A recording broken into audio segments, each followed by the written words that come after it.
தோத்தா வீட்டில் கூட டம்ளர் வைக்கும்போது நங்குன்னு தான் வைப்பாங்க. சரி, ஜெயிச்சா தான் நல்லா வைப்பாங்க. அதில் வீட்லேயே அப்படி ரெஸ்பெக்ட் பண்ணுவோம், மற்றவங்க மேலே நம்ம ஏன் கோச்சிக்கணும்? அவ்வளோதான் ரியாலிட்டி. ஜெயிச்சுட்டு போயிரு, அவ்வளோதான். இப்போ அம்மா வந்து 4 பசங்க நல்லா படித்தவங்க பசங்க ஒழுங்காக இருக்காங்கன்னா அவங்களுக்கு வேறு மாதிரி டம்ளரில் தட்டி வைப்பாங்க. ஊதாரித்தனமாக சுற்றினா இருந்தால் வை பிடி அப்படின்னு தானே வைக்கிறாங்க. It doesn't mean they hate நல்லா இருக்கட்டுமே அப்படின்னு சொல்கிறது தான். அவ்வளோதான் ரெஸ்பெக்ட் வீட்டில் கிடைக்குன்னா ஊரில் எப்படி கிடைக்கும்? அதை நீங்கள் எப்படி எதிர்பார்க்க முடியும்? அது நியாயமும். என்னை நீ ஏன் மதிக்காமல் போயிட்டேன்னா, நீ நல்லா இருந்தால் மதிக்க போகிறான், நல்லா இல்லைன்னா மதிக்க மாட்டான், அவ்வளோதான். அதுக்கு எதுக்கு அவனை போய் நம்ம கோவப்பட்டுக்கணும், இது பண்ணிக்கணும்?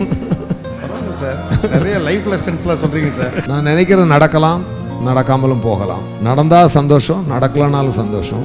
பட் நடக்கிற வரைக்கும் நான் அதை அட்டன் பண்ணிக்கிட்டே இருப்பேன். அந்த இடம் என்னென்னா, கலைத்துறையில் இந்தியாவுக்கு எம்ஜிஆர். இந்தியாவுக்கு எம்ஜிஆர், இந்தியாவுக்கு எம்ஜிஆர், அதுதான் என் கனவு. அது நடக்கலாம், நடக்காமலும் போகலாம். அதை பற்றி எனக்கு கவலை இல்லை. ஆனால் இந்தியாவுக்கு எம்ஜிஆருங்கிறதுல 2 இருக்கு சார். ஒன்று சினிமாவின் எம்ஜிஆர், அதான் நான் கலைத்துறையில் சொல்லிட்டேன். நீங்க கவனிக்க மறந்துட்டீங்க. என்ன இப்படி கோட்டெல்லாம் போட்டு நீங்க இதை நான் எவ்வளவு தெளிவா சொன்னேன். அதை கவனிக்க. கலைத்துறையில் இந்தியாவுக்கு ஓகே, ஒரு அன்பீட்டபிள்.